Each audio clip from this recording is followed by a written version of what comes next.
Saludos, qué bueno que estás con nosotros como cada semana. Y de verdad démosle muchas gracias a Dios porque podemos exponernos a su palabra con verdadera libertad. Y creo, estoy convencida, por lo menos para nosotros y espero de todo corazón que también para ti, esta serie está siendo de mucha bendición y de mucha edificación, ya que estamos tocando algunos temas que a pesar de muchas veces llevar años en Cristo, pues hay temas muy particulares que no nos terminan de quedar claro qué es lo que piensa Dios al respecto de ellos. Y el día de hoy estaremos hablando acerca de los tatuajes. ¿Qué es lo que dice Dios? ¿Qué es lo que piensa Dios al respecto de esta moda que de alguna manera está cobrando ventaja en nuestros días?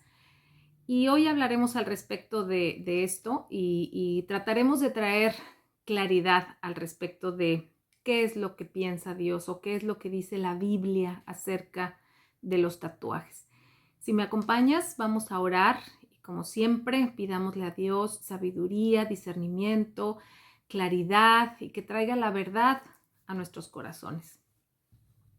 Señor, te damos muchas gracias por tu palabra, porque a pesar del tiempo, a pesar de los lugares, de las culturas, de las diferentes maneras de pensar de cada persona, tu palabra es verdad y lo seguirá siendo a pesar del transcurrir de los años.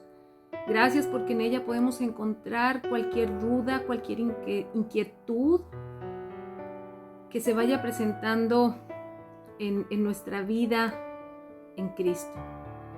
Te pedimos de todo corazón que el día de hoy tú puedas traer claridad y convicción al respecto de qué es lo que dice tu palabra al respecto de este tema, Señor.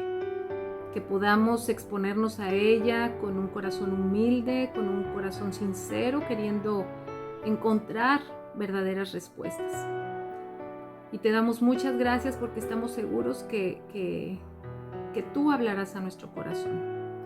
Te damos muchas gracias en Cristo Jesús. Amén. Los tatuajes. Una práctica que se ha llevado a cabo desde hace miles y miles de años. Pero la realidad es que a través de los años y de las diferentes culturas se le ha dado un significado muy diferente. Y por ahí es por donde quiero comenzar el día de hoy para que nosotros podamos ver cómo es que es realidad esto, que a través de las diferentes culturas pues se le ha dado un significado diferente a la práctica de los tatuajes. Por ejemplo, en Polinesia, esto comenzaba a muy temprana edad y significaba jerarquía o respeto.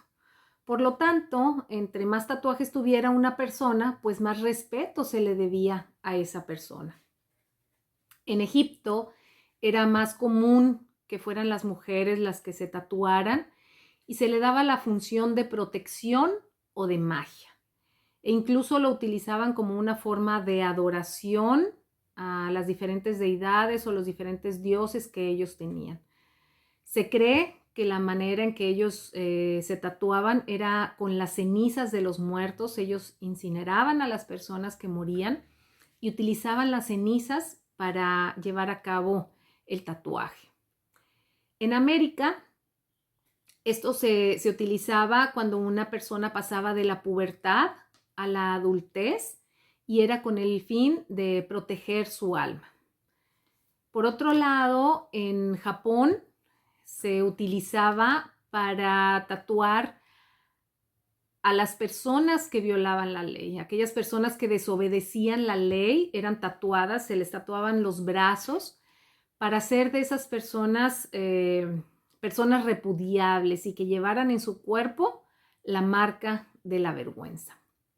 En Siberia, esto también representaba jerarquía y estaba reservado solamente para ciertas tribus nómadas. Como sabemos, en la antigua nazi, el tatuaje se utilizaba como forma para marcar a los prisioneros en los campos de concentración. Esto es solamente para que nos demos una idea cómo realmente el tatuaje ha tenido significados o se le ha dado significados muy diferentes a través de las culturas. Hoy en día, o a finales del siglo XX, pues esto ha tomado un auge muy grande, se ha popularizado en gran manera y pues quizás para muchos de nosotros todavía hace algunos años, hace algún tiempo, pues ver a una persona con un tatuaje representaba que esa persona o pertenecía a una pandilla o había estado en la cárcel o tenía una connotación negativa. Hoy en día esto ya no es así. En algún tiempo se volvió una moda, incluso podemos ver a muchos futbolistas que están con estas mangas que le llaman, con los brazos tatuados, y se ha vuelto una moda. Pero incluso hoy en día, más que una moda, se le ha catalogado ya como un arte, ya que de hecho hay museos en México, en Estados Unidos, en España, en Alemania, que llevan a cabo exposiciones acerca de los tatuajes y de hecho no solamente en estos lugares, sino que se han llevado exposiciones a diferentes museos en todo el mundo. Entonces, hoy en día se le ha catalogado hasta como un arte. Actualmente, estadísticas han arrojado que el 15% de la población mundial ya tiene un tatuaje. Pero también las mismas estadísticas han arrojado que entre el 80 y el 90% de las personas que se han realizado un tatuaje han querido o han deseado removerlo en algún punto de su vida. También se ha incrementado el porcentaje de tatuajes en las mujeres y en los jóvenes menores de 35 años. Aunque en algunas partes del mundo es todavía prohibido o es un delito para los menores de 18 años realizarse un tatuaje. Entonces, bueno, una de las cosas que también tenemos que recordar es que un tatuaje es algo algo permanente que va a estar ahí en tu cuerpo, más allá de a dónde vayas, de cómo te vistas o de cómo tu cuerpo cambie. Aunque hoy en día también es posible remover un tatuaje, aunque también es un proceso caro, largo y muy doloroso. Se puede, creo que, realizar con láser en ciertos tipos de tatuajes, según cómo hayan sido realizados. Y estaba leyendo que un tatuaje pequeño, quitarlo, removerlo, te puede costar hasta $1,400. Bueno, entonces esto es solamente para darnos una idea de cómo el mundo ve esta práctica de los tatuajes, algo que, como te comentaba, ha tomado un auge y se ha popularizado en gran manera. Pero ahora vamos a pasar a la parte que nos debe de interesar, que es qué es lo que dice la Biblia al respecto de los tatuajes. Y para esto te voy a pedir que me acompañes a Levítico 19, el verso 28, que dice así: no te hagas cortes en el cuerpo por los muertos, ni te hagas tatuajes en la piel. Yo soy el Señor. Bueno, Creo que la instrucción es muy clara. Sin embargo, yo no puedo sacar un texto de contexto. Y yo tengo que respaldar mi enseñanza o mi doctrina a través de toda la escritura. Por lo cual yo tengo que entender por qué ese verso está ahí. Y para esto voy a ir un poquito atrás en el tiempo. Cuando José es vendido por sus hermanos y llega a Egipto y tiempo después él es puesto como la mano derecha de Faraón y su familia por la hambruna que estaba pasando en la tierra, llegan también a Egipto, se establecen ahí. Tenían un lugar de prominencia por esta situación de que José era la mano derecha del faraón. Incluso se les dan tierras para que ellos vivan ahí, se establezcan. Pero tiempo después, años después, el faraón ya no era el mismo que estaba cuando José era el segundo al mando. Este faraón se da cuenta de que esta familia, los israelitas, el pueblo israelita, empieza a crecer, se empiezan a multiplicar. De alguna manera siente miedo y entonces se le ocurre la grandiosa idea de hacerlos esclavos, porque él decía que quizás en algún tiempo ellos los iban a superar en número y iban a tener muchos problemas, por lo cual los hacen esclavos. Esta situación lleva 400 años. El pueblo de Israel, como sabes, permaneció en esclavitud en Egipto 400 años. Ellos a través del tiempo, pues lógicamente dejaron de relacionarse con Dios por esta situación, dejaron de entender quiénes eran ellos y se empezaron a acostumbrar a vivir como esclavos. Empezaron a adoptar las costumbres de los egipcios, de cómo se vestían, de cómo comían, de todas las costumbres que ellos tenían, de cómo se peinaban, etcétera, etcétera. Estos 400 años que ellos estuvieron como esclavos, ellos se acostumbraron a vivir de esa manera. Cuando Dios utiliza a Moisés y saca al pueblo de Israel de la esclavitud de Egipto, Dios les entrega su ley y les da instrucciones de cómo ahora ellos debían de vivir. Ellos tenían que recordar o tenían que saber que ellos eran el pueblo de Dios y que ya no tenían que vivir más como lo hacían en la esclavitud en la cual vivían en Egipto. Y entonces, aquí en Levítico, el capítulo 18 precisamente, Dios les está dando ciertas instrucciones acerca de cómo ellos tenían que vivir. Y quiero que leamos un poquito algunos versos solamente, perdón, y es el capítulo 19, discúlpame. Aquí en el capítulo 19, de algunas instrucciones que Dios les estaba dando de cómo tenían que vivir. Si me acompañas, vamos a leer los primeros 4 versículos, ahí en el capítulo 19, y dice así: El Señor también le dijo a Moisés: da las siguientes instrucciones a toda la comunidad de Israel.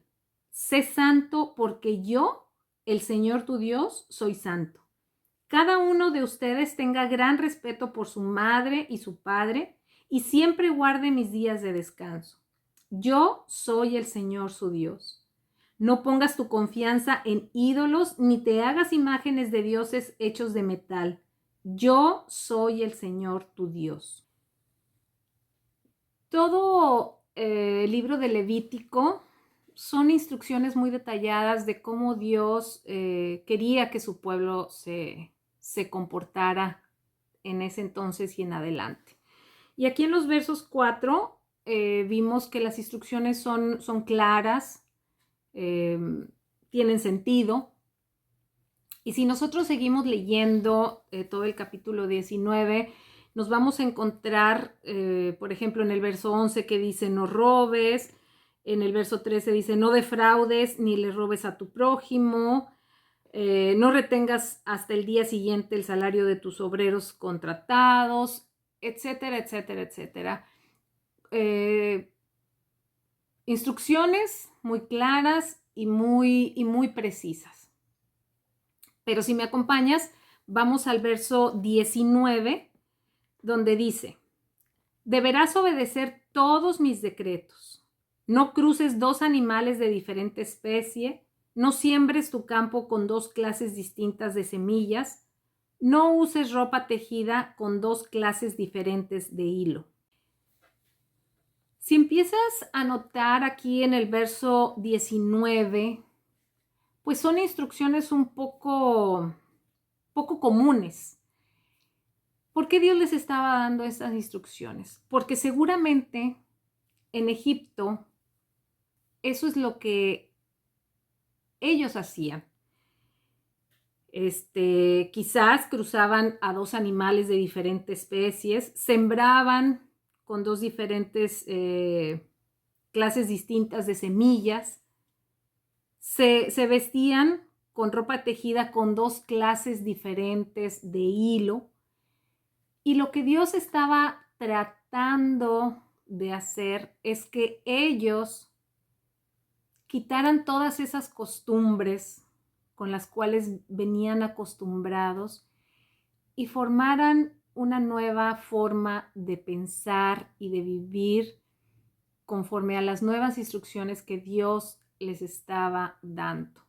Ellos, te lo he comentado en otras ocasiones, ellos habían salido de Egipto, pero Egipto no había terminado de salir de sus mentes. Por eso Dios les empieza a dar este tipo de instrucciones, donde no quería que se vistieran como lo hacían en Egipto. Ellos tenían ya una nueva identidad, tenían que tener una nueva forma de vivir. Había instrucciones muy lógicas en cuanto al bien y al mal, pero había otras instrucciones como estas, con las cuales podemos entender que era Dios tratando de llevarlos a pensar como pueblo de Dios de una manera diferente.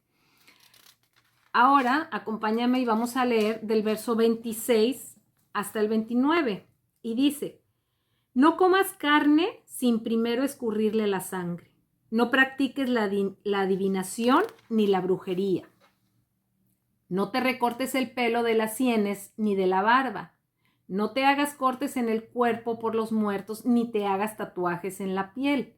Yo soy el Señor. No deshonres a tu hija convirtiéndola en una prostituta para que la tierra no se llene de prostitución y de perversidad. Podemos observar el tipo de instrucciones.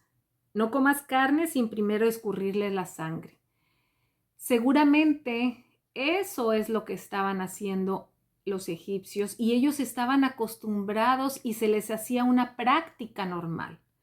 Dios quería que dejaran de pensar de esa manera y por eso les da la instrucción. No practiques la adivinación ni la brujería. Era una práctica muy común y muy natural en el pueblo de Egipto. No te recortes el pelo de las sienes ni de la barba. Eso es lo que hacían los egipcios. Y por eso la instrucción, no te hagas cortes en el cuerpo por los muertos, ni te hagas tatuajes en la piel. Vemos cómo estas instrucciones eran en un momento específico, a un pueblo específico, en un lugar específico, y que Dios les estaba dando esas instrucciones. Ellos tenían que dejar de hacer todas esas cosas para representar a Dios dignamente.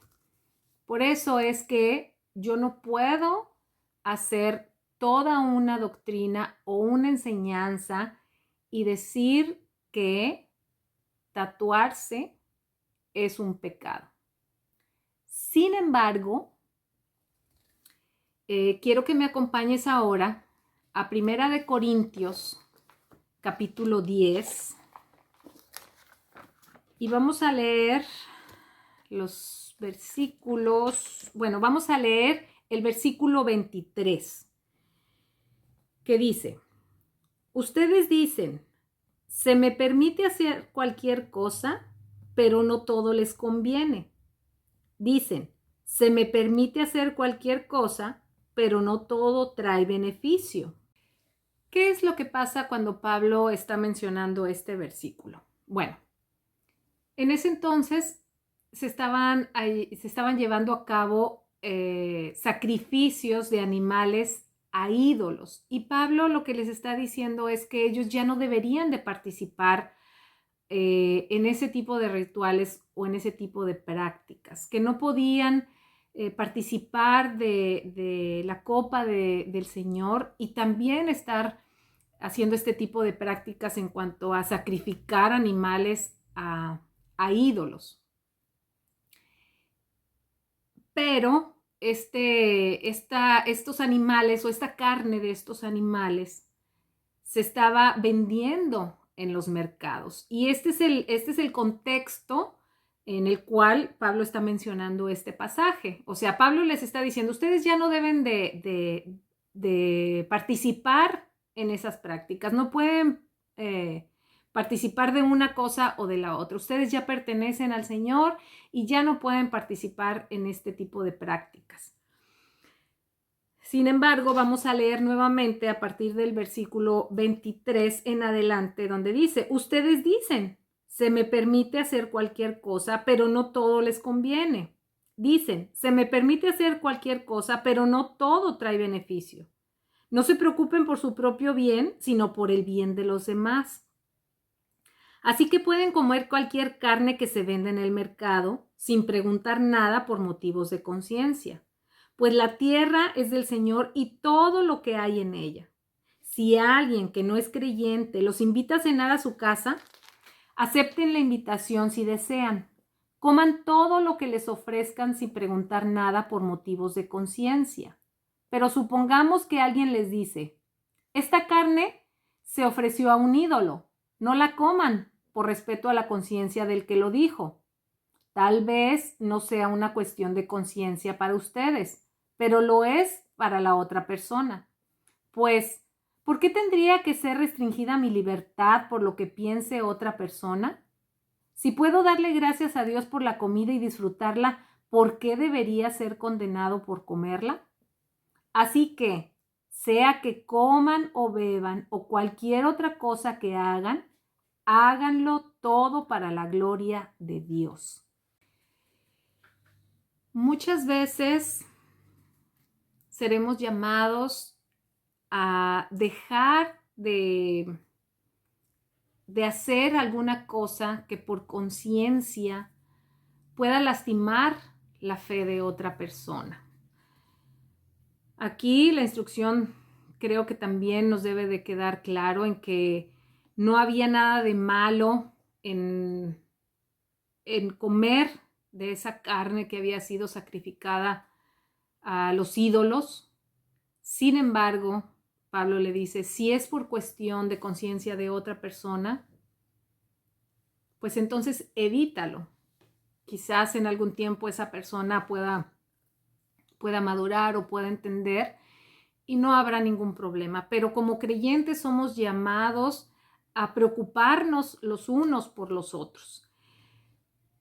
Otro pasaje en el que Pablo menciona esta frase es aquí mismo en Primera de Corintios, pero en el capítulo 6. Y vamos a leer ahí en el capítulo 6, en el verso 12, que dice, ustedes dicen, se me permite hacer cualquier cosa, pero no todo les conviene. Y aunque se me permite hacer cualquier cosa, no debo volverme esclavo de nada. Aquí el contexto es algo totalmente diferente. Aquí en la iglesia de Corintio también se estaba llevando a cabo mucha inmoralidad sexual. Y este verso está incrustado ahí precisamente. Y me gustaría que siguiéramos leyendo para entender por qué Pablo les está diciendo también esta frase. Y a partir del verso 13 dice, ustedes dicen, la comida se hizo para el estómago y el estómago para la comida. Eso es cierto, aunque un día Dios acabará con ambas cosas. Pero ustedes no pueden decir que nuestro cuerpo fue creado para la inmoralidad sexual. Fue creado para el Señor y al Señor le importa nuestro cuerpo.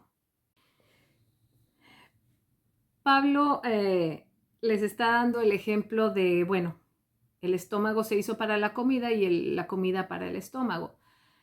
Comer no es pecado, sin embargo la gula sí. Y después pasa a la inmoralidad sexual. A pesar de que Dios nos hizo seres sexuales, eso no nos da el derecho de llevar a cabo el sexo de una manera en la cual no está permitida o no es correcta. Por eso aquí dice que dice, pero ustedes no pueden decir que nuestro cuerpo fue creado para la inmoralidad sexual. Fue creado para el Señor y al Señor le importa nuestro cuerpo, por lo cual este es el contexto. Ustedes no pueden seguir practicando el sexo de esa manera como lo vienen haciendo. Tiene que ser con los lineamientos que Dios ha establecido de una manera que a Él, que a Él le agrada y que está dentro de los parámetros con los cuales debe de ser.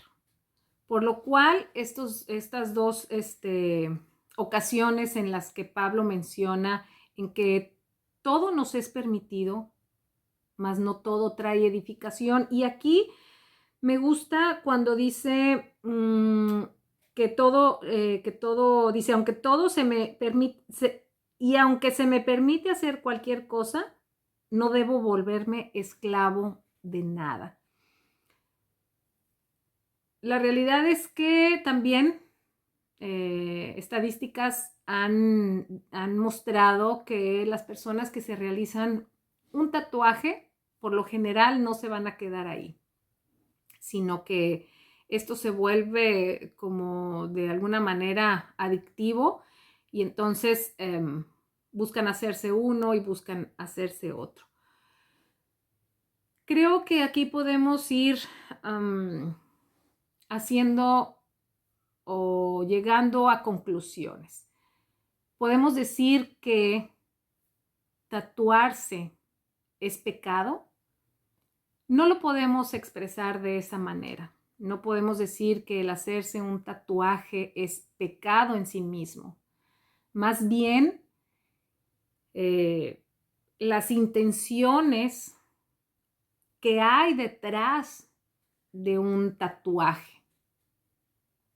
La rebeldía de un hijo, el querer llamar la atención, el que ni siquiera tomé en cuenta a Dios para hacerlo y muchas otras situaciones que podrían estar atrás de realizarme un tatuaje. ¿Cuál es mi motivación? ¿Cuál es la condición de mi corazón? ¿Qué es lo que estoy expresando o manifestando al realizarme un tatuaje? Eso es lo que verdaderamente a Dios le importa. No el acto de marcar mi piel con alguna frase, con algún dibujo, con algún color.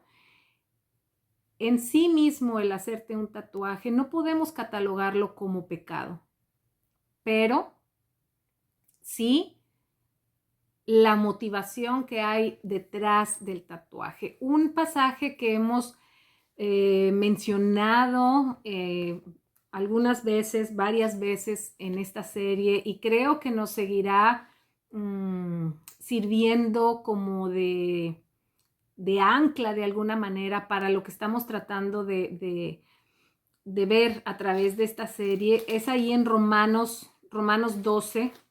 Quiero leerte los versículos 1 y 2, donde dice: por lo tanto, amados hermanos, les ruego que entreguen su cuerpo a Dios por todo lo que Él ha hecho a favor de ustedes, que sea un sacrificio vivo y santo, la clase de sacrificio que a Él le agrada.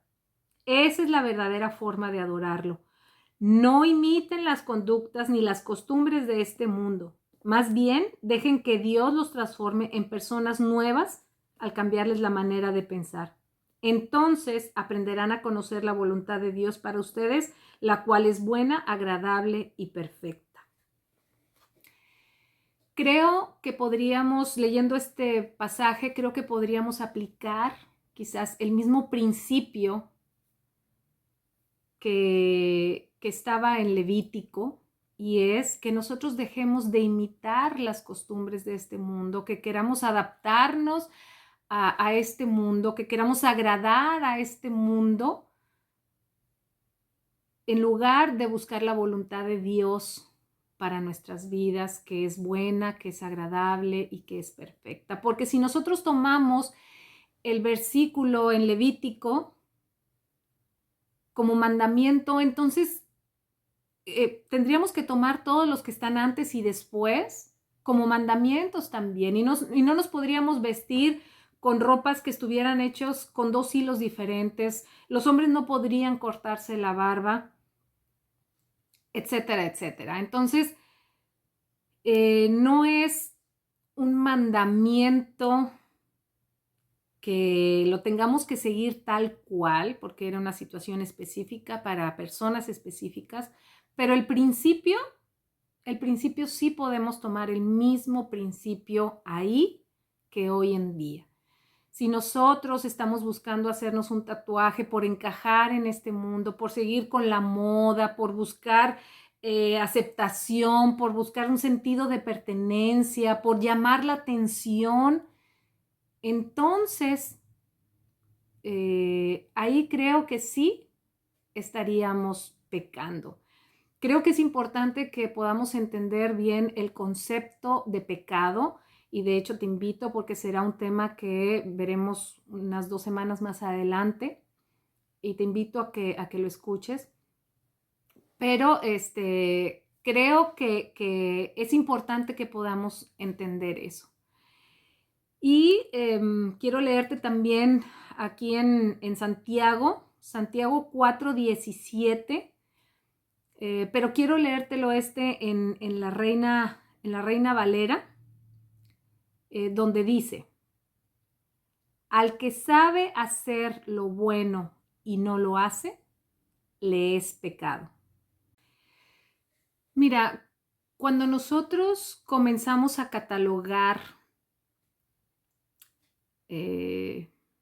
las acciones solamente por catalogarlas, esto es pecado, esto no, esto sí, esto no, sin meditar y reflexionar por qué es pecado, creo que para empezar desde ahí estamos equivocados y podríamos caer en un legalismo incorrecto. Cualquier acción, sea la más común y la más obvia de que es pecado, nosotros tenemos que reflexionar al respecto de por qué es pecado. No solamente tomarlo como un mandamiento y decir, bueno, en la escritura dice que esto es pecado y punto. En la escritura encontramos mandamientos como pues ahí en Éxodo 20, no robarás, no matarás, y nosotros sabemos que son pecado, pero aún ahí nosotros tenemos que reflexionar por qué es pecado. De la misma manera, no podemos catalogar cosas que a lo mejor en primera instancia no son obvias, como por ejemplo realizarnos un tatuaje y decir que son pecado sin meditar al respecto de por qué sí y por qué no. Dios nos ha dado la capacidad de pensar, nos ha creado como seres pensantes y Dios eso es lo que espera, que nosotros reflexionemos y meditemos al respecto de su palabra, de sus mandamientos y que actuemos no solamente como robots, sino por convicción de por qué sí y por qué no hacemos o dejamos de hacer las cosas. Quiero terminar mencionándote un versículo que está en Gálatas 5, que es bueno, son 3, del verso 13 al verso 15, y dice: pero ustedes, mis hermanos, han sido llamados a vivir en libertad, pero no usen esa libertad para satisfacer los deseos de la naturaleza pecaminosa. Al contrario, usen la libertad para servirse unos a otros por amor, pues toda la ley puede resumirse en un solo mandato: ama a tu prójimo como a ti mismo. Pero si están siempre mordiéndose y devorándose unos a otros, tengan cuidado, corren peligro de destruirse unos a otros.